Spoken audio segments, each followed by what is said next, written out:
Ia o te to e ofalofa mfatalo fatu Samoa le atu ue pele ilo loto. Io e matalitonu ia Papalii nei tūlao le sapati o le tua ia ua mai au tātou tau fai whaafo i uma. Le whaamua le whaasangi ia le whaapolo le Tamaililangi lang tausi soifua i loto soifua maluola. Fai foi on tātou toe au lia mai le nei tūla o le aso sapati ia i mātou nei i Aotearoa ia ai mai se fo i Samoa ia amanisi a tunu o le lalangi o lo whapea o na papa au ma alalai le mamalu o si o tātou a tunu.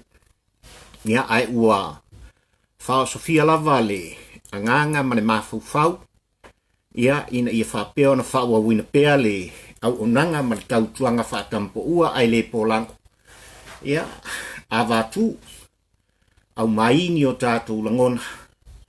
Ia walava ia le tātou anga i atu Samoa le atu ue pele i lau whiriwhiring whai mo le lua afe lua sfutasi.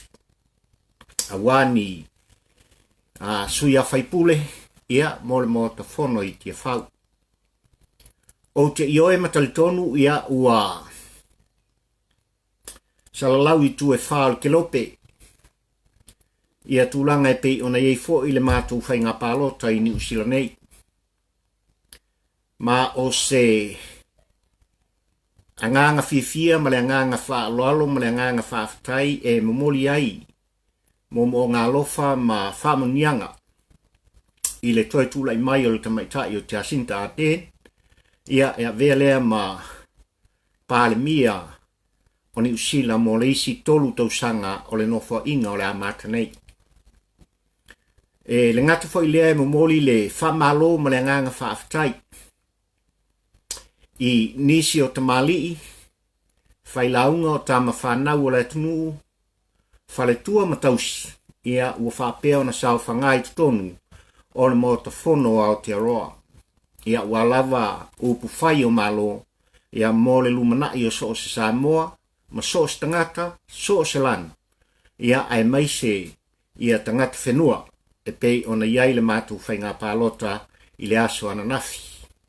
Ia ma o se manu malo ua taunu wai upo le atunu, e au ina i lau tina. Ia ma o se tūlanga whaafifieina lea, ia i le mamalu ma le paia o le atunu nei o New Zealand. Ia ona o se manu malo ma o se mua matautia, e pei ona whaafonga iai ia atunu uma le lalangi.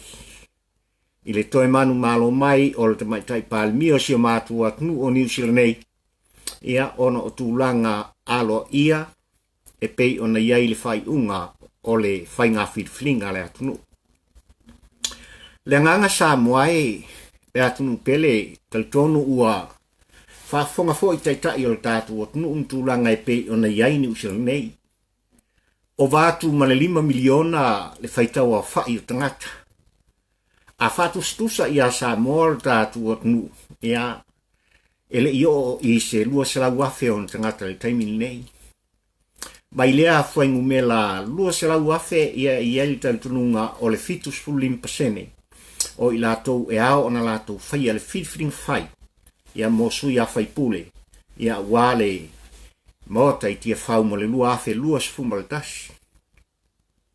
Whanoanoanga ono tūlanga e pei ona eisi o tātou atunu ulai titi. Ia aina mua i malai e pei ona sisia e ai de fua ma le tanga vai o Samoa i lona malotu to tasi. Ona o le fina finau o tātou tua ama mātua o tō whai malaim tō whai tia. Ia ina ia maua se saolotonga o le Samoa mo nei mātai au.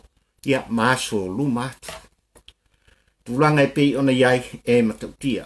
Ia ieli talitununga ua whapena ona no wharepea. Iau tau finangalo mo tātou loto. Ia tūlanga e pei ona iai ia upwhai o le tātou atunu o Samoa. I ona teitai. ia ai mai se o sui a faipule. Ia maso se vaenga wha upwhai. O lo wha pēnā o na lātou whina wina. Le nei vai tau ia ai mai se o ni faipule mani sui tutoa. Nia awalawa le tautuaina o le tātou o tunu. Mo se lumana i mo nei mātai au. Mo mori le nganga whaaftaitele o Papalii ai mai se la fionga il saoli i a Tuala. I de paia mani mamalu o le tātou o tunu i so se tafa le lalangi. O lo whapea o na maua maua mai ia le nei fo i au omnanga le tutongia. Pei lava o na whaiatu da mtanga. O le anganga maulunga o Papalii ai mai se Maafaufauga Faa-Samoa. Ma te tui e ma te tu musu atu. A watu ni Motugaafa Manatu ma langona whatauwa. Tu watu iau taftafa. Ia wala u whiwhiring whai. Samoa ia le ngata ilungo api folinga e pi on tātou wheroa ia i le neitu la o le sapatu. Ia ai mai se fo i o le YouTube. Paulava so langona ma se mana onga o Papalii. Ia tu mailo lima. Avane lo fatu. Boa. Ai mai se la fionga le saori. Ia tu fatu le nei por klame pe lava on tamfai ai leva ya sa ma leva ya sa ia vanoa e maua. E fatino ai se tautuanga ma se au nanga tu musu. Ia wa lava al tatou anga iatu. I filfling fai o le tatou o tunu. Ia ai alomaya. Alomaya lau whaafonga lo atunu pele. Ole lau pepalo na iwal nei. O Maafaufauga Faa-Samoa ia walau whaafonga i le nei vai sa mantua. O nei Maafaufauga e le whapea o na whatu e tongi atu. Le ai. O le nganga atoa o le TamaPouaAelePolago mo maua tangata. O Maafaufauga u whau i mea ua pupula ai o mātongata. O Maafaufauga u whap mea o na whatu i mea ua tanga i ai le atunu. O Maafaufauga i mea ua tutupu. Ma mea sa tutupu. Ia ma mea o lo whapea na foli mai i tutupu. I le loto i whale o le tātunu. Ma o le ngā luenga le nā. E mafuai o na fia pēr le loto e tilo. Ma mata i le nei vai tau. Ia ma maua Maafaufauga. E tu mumuso tua i lau whaafonga o atunu pele. Ia a walawa le tātu ngā luenga whai. Pe ona iai i ale anga i atu ale atu i lau filfiling whai ma le tātou filfiling whai ia wani sui tutoa ia mole mo te whono i te whau. Ole autu o le tātou pepalo nei vai aso ua wha autuina e whapea. Ole sui-tauva ma lana taavale lapalapa. Ole autu ole tātou Vaega iwa i lau whaafonga o atunu pele Samoa. O le sui-tauva ma lana taavale lapalapa. Ia, mapua nei e matu. Ai se iau si i le atu a leanga, a wā o lele ua talanga lupe o le tai au. A wā ue la ala whai mai i whanunga lelei ma ne mātango fie o le nei tai au fōlu o atunu ue. Ai o wala mai i pue manu, ia whafo i le vi inga ma vi ia pea, le anga le leo le atua silisili ese i lana pule fua. Wa outou sang iai whafulu o man ula, i le nei tai au ma le nei aso, ai o vivi i vai whanua e pei o vai whanua o le a inga sasi a. Ma, o le a o le so ona ngā sei le vausa. Wa wana wa o se TamaPouaAelePolago. Ma ua o se tapuna foi e tupu i leifi. Ai tauia ina iau se ane whaatua ngalu wa o lele ua matasau a tafam whaala. Ina ua ave mai tala o le tui atua. Ai o le tala i Tusia whaata oto. Whai mai o le tangata ua tautala tele i ana mea e foa i mo e mātitiva ma lima vai. Ai pepelo ia. O ao ia mamatangi. A wā o le upumoni e reini timunga. Ole whatotoa e wha ole nai le taitai ma le laulau whaiva fi le mu. E ngau ai leivi. Ona whai mai lea ia e seasa ona e aruatu ma e uru fale i le fale o le ua ino i ate oe. Ia ai alo mai alo ua atu nu ue lau whaafonga ki fale o tele lau la au. Ioe. Ki fale o tele lau telefoni. Ia awa lau whaafonga. Ia ai se i tatala le avei o Maafaufauga. Ono nei vai taimi i le malosi o le whaatosina i le maru maripa i o le tātou atnu. E le sui-tauva mo le tofi whaipule. Mo le isi paia inga o lo loma ne. Ma ua manatu ai li TamaPouaAelePolago e tau tino le solo le te maloa. Ia le ngā ifo i maunga. Ai ngā e i maunga. Poi mai TamaPoua. O se mea winga ese le malie ma le ofofongia lea ua ia vai ele nei vai taimi. Ona o le saule o le tu ngā taavale lapalapa tamaiti. Ia ai filo mai ai ma le sui-tauva ma lan taavale lapalapa. Ioe. O ni sui-tauva ua matua mātutu o tele i lato. Ai o lea ua whewa i solo ma taavale lapalapa. I le awala. Fai mai ua tata ave a kone fisi taavale lapalapa ona filo lea. Ma fai mi linga ma tari e whaatasi ma tamaiti. Ma o se mea maria tele il vaai li nei vai tau. Ona o le tango lea o le sui-tauva ua whaamua ma whaatulua taavale tamaiti. Ia ai whaatutolu tuai lan taavale lapalapa i nei tu unga. Ua matua furi fo i lea wali e whaatali e ma whaata i nai tamaiti. Tu fatu iai lo le la au manai palauni. Ia ai mumono atu iai ma le musmusu tau tuana ma oe kin le ka e kisi. Ma fai mai ale fasanga le TamaPouaAelePolago. O so sui-tauva mo le to fai pule mo lona i tu malona te whaongaina le whatosina. O ia lavo stangata ang sala. Masasili ai on awane ito e alu isilotu taipei o le nei asa. Sasili foi on awane ito e talo isilotu a fiafi lona ainga ma to e inu is whamantunga. Awafo i fai mai TamaPouaAelePolago. A fai e te ave se waina, se Faa-Samoa, se lauta la ma se tanga leisa mo se matai maltu pulanga luas futas. O le fasili. O le ale wingo ia mea. Ai sa foi wa e faya. Ai o le a foi le mea e te manao ia.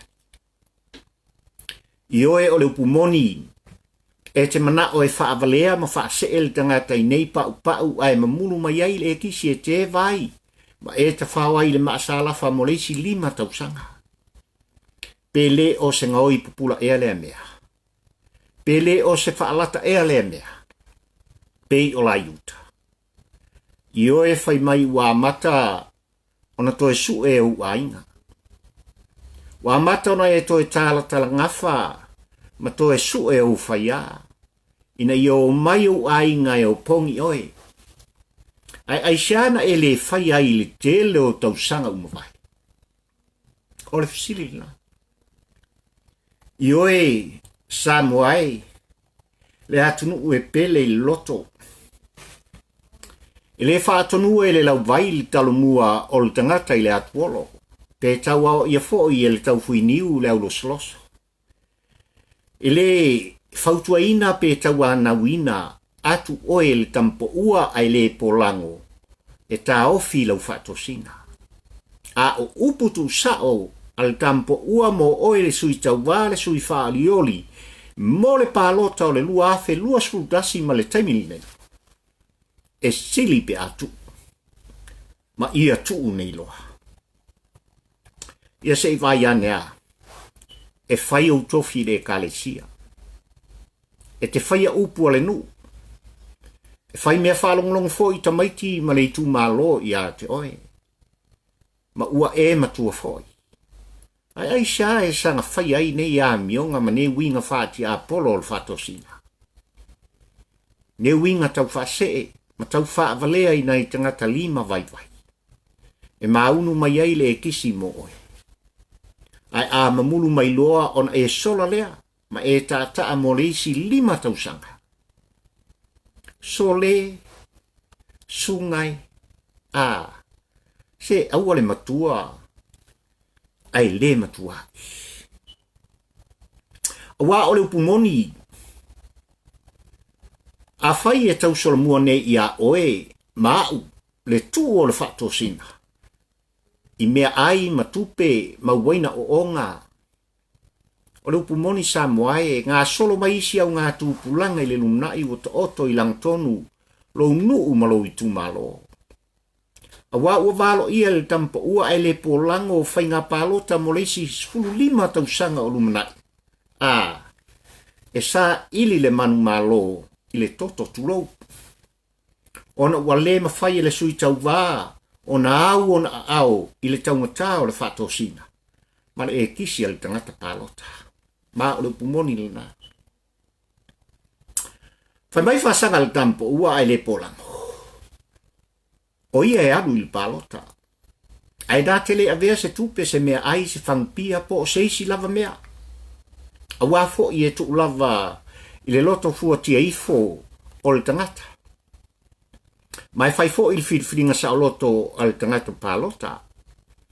E tu sa o loto fo i le tangata pālota e anu i malai. O le toe aso nai mua mua e uu i lona a au. Le peni e fai elan e kis. Ai au mai e le atua. Le tamai ma moe e osi ai li taulanga. E matuata li tonu ma i oe li TamaPouaAelePolago o ua atunu ue.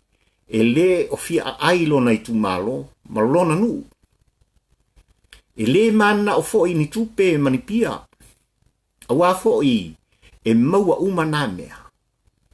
Mai le ta i se lauta la ma se tanga lai sa Paua se tau se egis.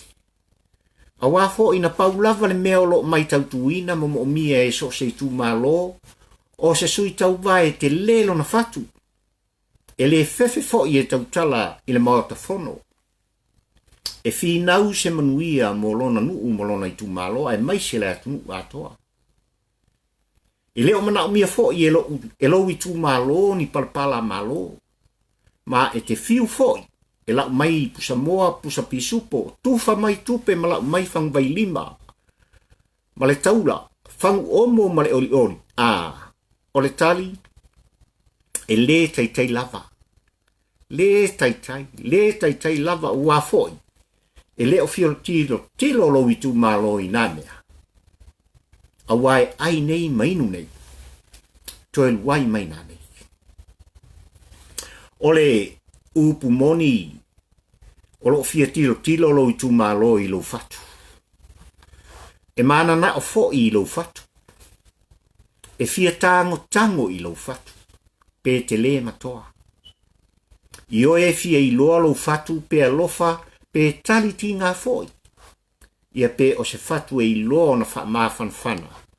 I le wale tau loa ma ao vai. O le fesili, ana le ai la nei mea. O ala isi mea e te anu oe e fai ai lau whatosina. A wā o le upumoni, o oe stangata matamuri. E te mā, e te le mau upu. Ma e le mawhai, ona e alu na o lau whatawhata.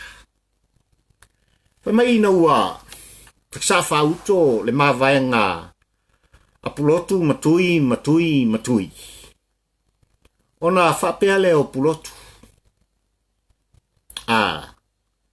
Se ngai a lua o whaamole.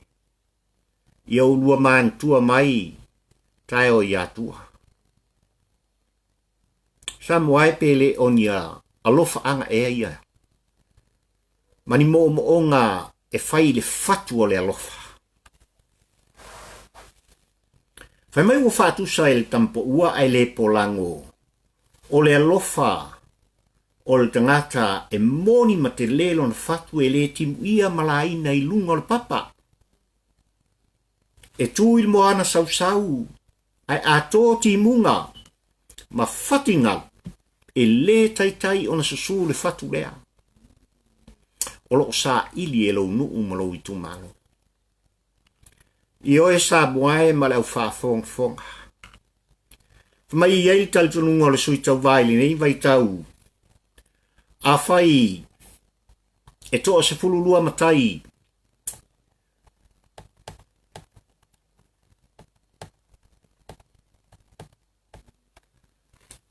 O le au fono ma se tau au fianga se nuu.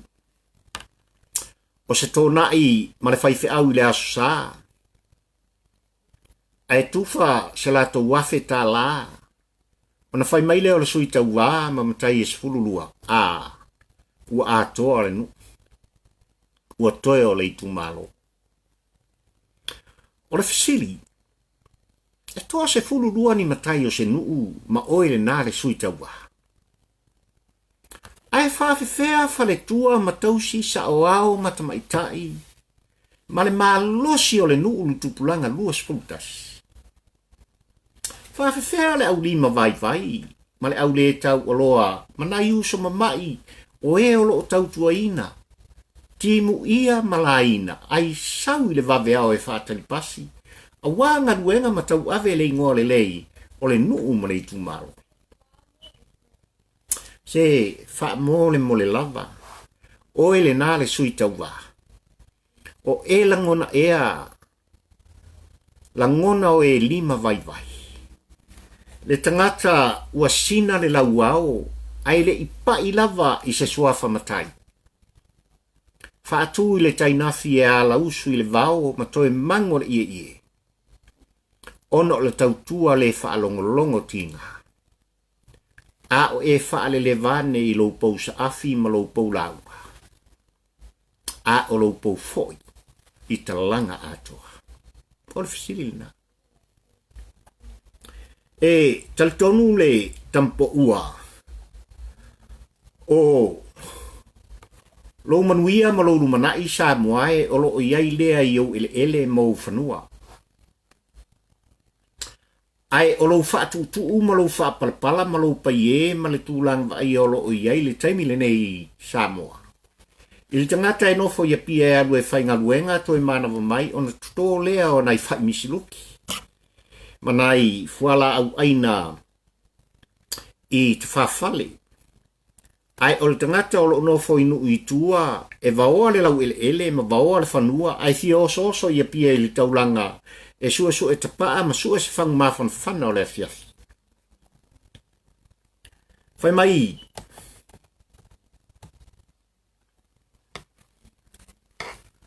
A le lava le tau ia mea. O na tu alanga lea mwhape mai ua mativa ma taungata le soifuanga. Talo whai. Whai mai le TamaPouaAelePolago.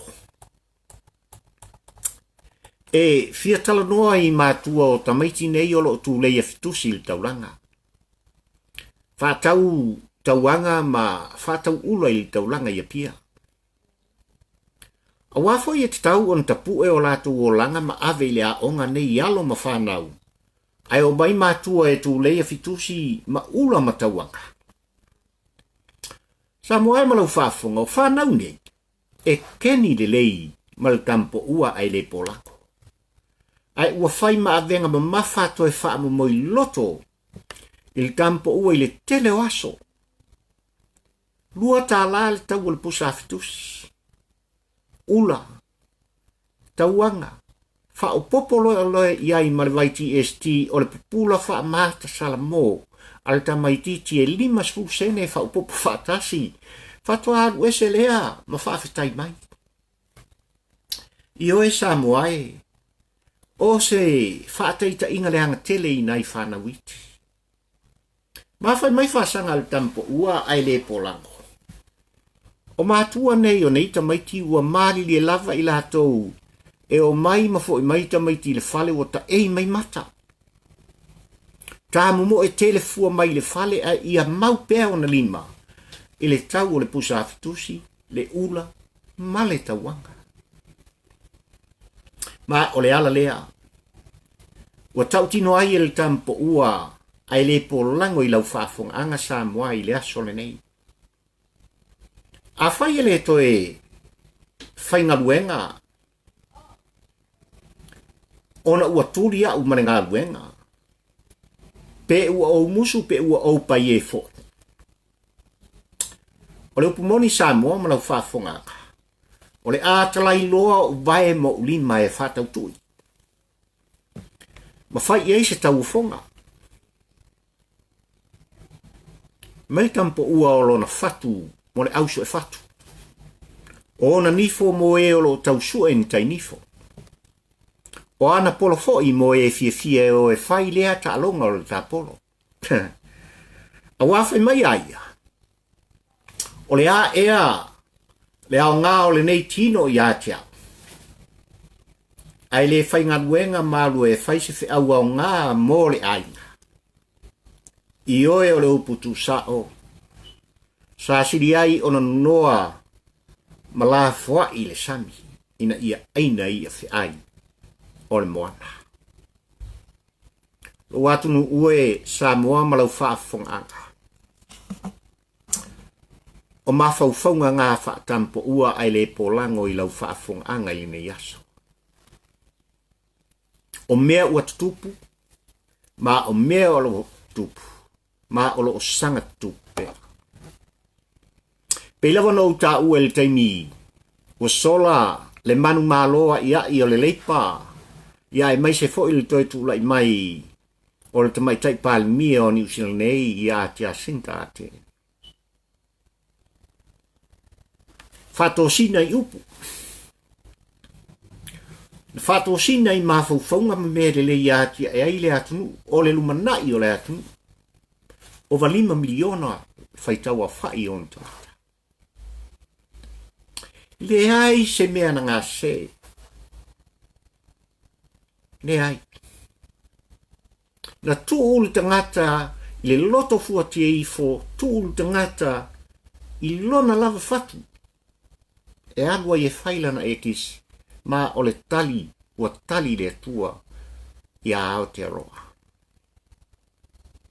A whaina sa ili manum sa ili manuia o tūtua amo o tātou mātua.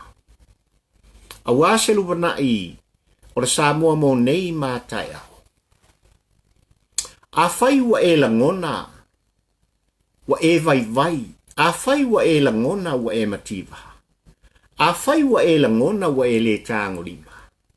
E ia te oe le tali e ia te au fo i le tali. Pau o le nei. A whai wa o tātou tapisa, ona o tūlanga e pei ona taita iai, lo tātou atunu ue ona taita i tūlanga e le whetau i lautou sila ma le tātou mata pa le vava ai. O loo i ua au, o loo i o lima le pen, e tāte sui ai i se whainga malo, e tūla mai, e pei ona valo ia. Ia tau ina ia angale leile atua Samoa i lau Faafongaanga.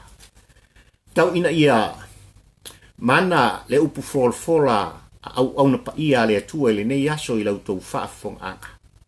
Tau ina ia taua se tu mumusu a Papalii ai mai se la fionga i le saori i le fionga ia Tuala Maafaufauga Faa-Samoa a wale teuteuina o e Samoa a o tātou wanga i atu. I tātou feeling five. O lofana. O lofane. Au mai o e Samoa e lo uatunu pele.